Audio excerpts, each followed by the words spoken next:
네, 반갑습니다. 서학개미 주주분들. 자, 오늘은 엔비디아와 테슬라, 그리고 샌디스크, 그다음에 지금 최근 이슈가 되고 있는 팔란티어까지. 자, 시장이 급등하면서 우리가 노려봐야 될 종목들이 계속 나와주고 있어요.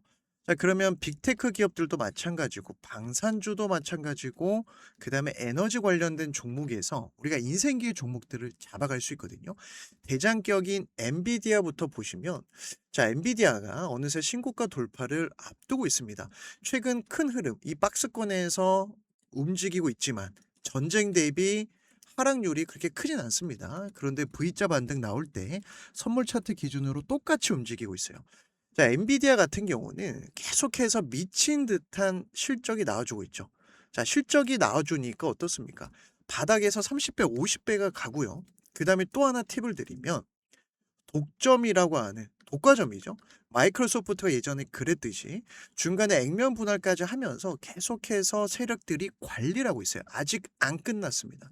그래서 $200 언더에서는 사실상 물량을 모아가도 돼요. 이렇게 눌릴 때마다 모아가도 되고, 다만 가격이 좀 부담스럽다? 그러면 샌디스크처럼 최근에 치고 올라오는 종목을 공략하면 됩니다. 그래서 오늘 우리가 살펴볼 내용들 하나하나 간단하게 대응 전략 말씀을 드릴 테니까 영상 끝까지 시청을 해주시고, 영상 보시다가 도움이 된다면 구독과 좋아요 한 번씩 부탁을 드리겠습니다. 자, 일단 미증시 차트 보면은 전쟁 직전에 전저점이 깨지고 다시 급등이 나왔어요. 종전에 대한 기대감입니다. 주식은요, 잘 아시겠지만은 기대감으로 올라가요. 선 반영되는 특징이 있습니다. 그럼 이렇게 증시가 올라간다라는 것은 여기에서 앞선 매물 소화하는 흐름은 나오겠지만, 흔들기는 나오겠지만, 바닥은 끝났다. 트럼프가 11월 중간 선거를 위해서 이제는 확실히 증시를 관리할 것으로 보입니다. 자, 그래서 첫 번째로 살펴볼 내용, 엔비디아가 지금 양자의 날 관련해서 지금 양자 AI 모델 아이싱 발표를 했습니다. 그러면서 아이온큐가 급등 나왔고요. 자나두가 급등 나왔고요. 지금 양자 테마들의 수급이 굉장히 강하게 나왔거든요. 그래서 양자 테마도 지금 바닥권이기 때문에 아이온큐, 디에브 퀀텀, 뭐 리게트 이런 거 같이 챙겨 보시면 좋습니다. 자, 젠슨왕 말 한마디에 들썩이는 시장이 되어버렸어요. 그래서 세계 양자의 날에서 양자 컴퓨팅 관련 종목이 일제히 상승했고, 엔비디아, 아이온큐 관련 기업들이 양자 컴퓨팅 실용화를 앞당기는, 상용화를 앞당기기 위한 어떤 정책, 재료, 그리고 규제 완화, 그 다음에 엔비디아가 공개한 오픈소스 양자 AI 모델이 나오면서 확실히 실용화를 앞당길 수 있다는 기대감 때문에 급등이 나온 겁니다. 특히 엔비큐 링크라든지 지금 엔비디아 같은 경우는 작년 어떤 일이 있었냐면은, 자, 양자 테마 이거 30년 뒤에 일이다 이렇게 견제를 했었어요. 자, 굉장히 견제하면서 이건 아직 멀은 얘기다. 그리고 나서 하이브리드로 엔비디아도 준비하고 있다 말을 바꿔버렸습니다. 즉 시장의 흐름이 양자 테마를 양자 기업에 돈이 몰리고 트럼프 행정부에서 밀어주니까 우리가 노려봐야 되는 거예요. 그래서 엔비디아뿐만이 아니라 엔비디아에서 이렇게 확장되는 재료를 노려보자, 이 말씀을 좀 드리고 싶고, 양자 테마는 제가 내일 한번 묶어서 말씀을 드리겠습니다. 그 다음에 또 봐야 될 게 샌디스크입니다. 자, 샌디스크가 나스닥 100 편입 소식이 나오면서 급등이 나왔어요. 특히 샌디스크 같은 경우는 제가 여기서도 한번 잡아드렸던 종목이거든요. 이 매수존에서 1차 나머지 끌고 가보자, 이 말씀을 드렸었고, $200에서 이때 $700까지 350% 급등, 추가로 $500에서 신규로 잡아드렸어요. 자, 그만큼 우리가 미국 시장에서는 트럼프 말 한마디, 젠슨원, 그리고 일론 머스크 말 한마디, 자, 기회가 있다라는 거예요. 나스닥 100 편입했다라는 것은 수급 관련해서는 굉장한 호재입니다. 전 세계의 패시브 자금, 자동적으로 ETF 자금이 들어온다라는 거예요. 그래서 샌디스크가 모에서 웨스틴 디지털에서 분사해서 나스닥에 상장을 했는데, 지금 미국 반도체 중에서는 굉장히 힘이 좋습니다. 그래서 제가 AI, 그리고 뭐 다른 방산, 에너지 관련 섹터에서 후속주를 노려봐야 됩니다 말씀을 드리니까 샌디스크도 좀 챙겨보시면 좋고, 자, 네덜란드에서 FSD 승인 도입 확정됐죠. 테슬라 주주분들 많을 겁니다. 결국 유럽 시장 진출문 첫 시작점이 뚫렸다라는 거예요. 그래서 이번에, 자, 네덜란드가 뚫리다 보니까 다른 나라들까지 확장된다는 얘기 나와주고 있습니다. 올 여름에 독일, 이탈리아 뭐 얘기 나와주고 있어요. 그래서 결국은 테슬라 같은 경우도 이제 바닥 찍었죠. 최근에 인도력 미스가 있었지만 결국 FSD 구독을 통해서 안정적인 캐시카우를 기대하는 거예요. 자, 4월 달에 사이버캡이 나오고요. 그다음에 옵티머스 3세대 원래 1분기 공개 예정이었지만 조금 딜레이 됐습니다. 이건 전혀 걱정할 게 없어요. 완성도 높은 걸 보여주려고 하는 거예요. 그다음에 뭐 실적 발표라든지 그리고 6월 달에 또 스페이스 X 상장이라든지 이슈가 많습니다. 그래서 테슬라 주주분들 많으실 텐데 380달러 언더로는 굉장히 우리가 저점 매수 싸게 살 수 있는 기회 이것도 한번 말씀드릴 겁니다. 자, 그다음에 마지막 종목은 최근에 캐시우드 돈나무 언니가 저점에서 매수한 팔란티어 좀 노려볼 만하죠. 자, 결국 우리나라에서는 돈나무 언니로 유명한 캐시우드가 아크인베스트먼트가 팔란티어를 저가 매수했고 또 최근에는요 테슬라까지 추가 매수를 했습니다. 즉 ETF 이 대형 기관들의 자금 월가에서 쓸어 담고 있다라는 거예요.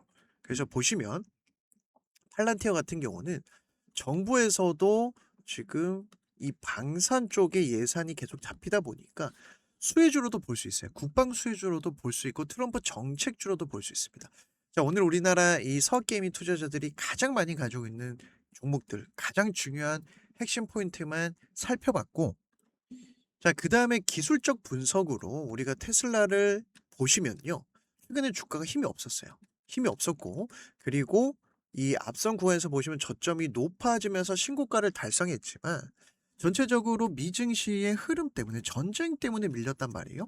그럼 밀리기 직전에 1차 지지 라인이었던 자 여기 380달러입니다.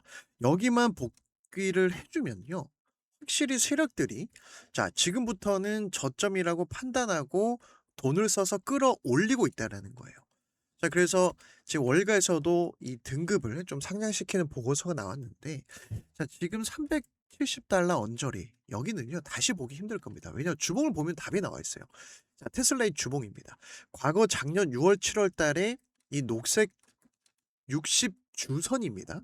자, 미증시는요 기술적 분석이 굉장히 FM대로 가요. 60주선에서 삼각수렴 패턴 나오고 급등 20주선 자, 이 황금색 선에서 지지 나오고 급등 신고가. 자, 그런데 개미들이 따라 붙으니까 세력들이 어떻게 합니까? 찍어 누르는 거예요. 그런데 보세요. 자, 이탈했다가 이번 주에 복귀를 했습니다. 여기 복귀하게 되면 어떻게 되냐? 눌림목이 완성되는 거예요. 여기서 이런 식으로 간다라는 거예요. 그럼 꼭 여기 가서 나중에 신고가 돌파 직전에 나올 때 따라 붙으면 늦습니다. 지금부터 저점 매수 월봉상 자, 20 월봉선을 지켜줬죠. 2025년이었습니다. 지금도 지켜주면 여기서 상승이 나온다. 그래서 기대할 수 있는 상승 모멘텀이 많으니까 우리 테슬라 주주분들 우리나라에서 가장 많이 들고 있을 텐데 이 하락 추세를 되돌림하는 저점 상승 패턴 나올 때 물량을 모아가고 그 다음에 뭐 엔비디아랑 아이온큐 바닥권에서 또 급등 시그널이 나왔거든요. 그래서 아이온큐, 디브 퀀텀, 양자 테마는 내일 좀 말씀드리기로 하고 자 샌디스크 같은 경우가 보세요. 상승 조정. 자, 이때 거래량이 없거든요. 상승 흔들기. 그리고 또 급등. 자, 정석대로 61선에서 또 샌디스크가 급등이 나왔어요. 지금 샌디스크 일봉입니다. 자, 이런 자리가요. 미국 시장은 잘 먹힌다라는 거예요. 그래서 제가 하나하나 좀 잡아드리고 있는 거고 지금은 조금 이제 단기 급등이 나왔으니까 밀렸다 가면은 전고점 지지. 자, 이런 패턴에서 또 노려볼 수 있겠죠. 우상향 추세 계속해서 이런 걸 보고 우리가 단기도 들어가고 스윙도 들어가고 장기도 들어가는 겁니다. 뭐 대표적으로 아이렌 같은 경우가 최근에 템베어 갔는데 자 아이렌이라는 종목은 지금 어떤 이슈가 있냐면 비트코인 채굴 기업으로 여기에서 지금 급등이 나왔어요. 결국은 우리가 저점 매수를 할 때 이런 이평선과의 관계, 거래량 이런 걸 보고 들어가는 거예요. 미국 증시는 더 잘 먹힙니다. 최근에 저점 잡혔으니까 또 올라갈지 노려볼 거고 마지막으로 이제 팔란티어 같은 경우가 최근에 이제 변동성이 큽니다. 전쟁 때문에. 하지만 여기에서 또 바닥이 잡힌다면 이때 주봉을 봐야 돼요. 자, 재료가 좋다. 그다음에 뭘 봐야 됩니까? 수급을 봐야 되고 그다음에 마지막은 차트. 타점을 봐야 돼요. 최근 반등점 잡히고 있습니다. 쌍바닥처럼 잡히고 있어요. 이게 60 주봉선. 팔란티어의 지금 눌림목 타점입니다. 자, 과거에 20, 60 주봉선이 뭉쳐 있던 자, 이때로 돌아가 보면 세력에 돈이 들어오고 그죠? 그리고 나서 2024년에 여기에서 급등의 시작을 알렸습니다. 10배가 간 종목이에요. 10배 갔습니다. 1년 만에. 이런 종목은 한 번에 안 죽습니다. 왜냐? 여기에서 이제 개인들이 또 가겠어 이런 이 하락 패널을 만들고 채널을 만들고 다시 상승 채널로 돌릴 때 개인들이 못 따라 붙거든요. 엔비디아도 그랬잖아요. 자, 엔비디아 주봉 한번 볼게요. 과거에 보세요. 우리가 3, 4년 전만 돌아가 보면 어떻습니까? 여기에서 지금 미친 듯이 급등 나왔잖아요. 자, 이런 걸 노려본다면 미국 증시에서 우리가 충분히 내 자산을 한 단계 레벨업 할 수 있습니다. 그래서 140달러 이하로 노려보면 좋아요. 지금부터는 기회입니다. 팔란티어. 그래서 우리 서학기민 투자자분들 지금 미증시가 빠르게 살아날 때 11월 중간 선거일 때 뭐가 온다? 인생기회 종목들이 온다. 제가 하나하나 잡아드릴 테니까 지금은 걱정할 자리는 지났습니다. 그래서 가장 많이 들고 있는 종목들 위주로 좀 말씀을 드렸는데 댓글로 뭐 내가 좀 보유하고 있는 종목들 분석 요청하고 싶다 하시면 남겨주시면 제가 참고해서 분석을 해드릴 거니까 오늘 영상 도움이 되셨다면 잊지 마시고 구독과 좋아요 부탁드리면서 내일도 좋은 종목, 좋은 영상으로 다시 찾아뵙도록 하겠습니다.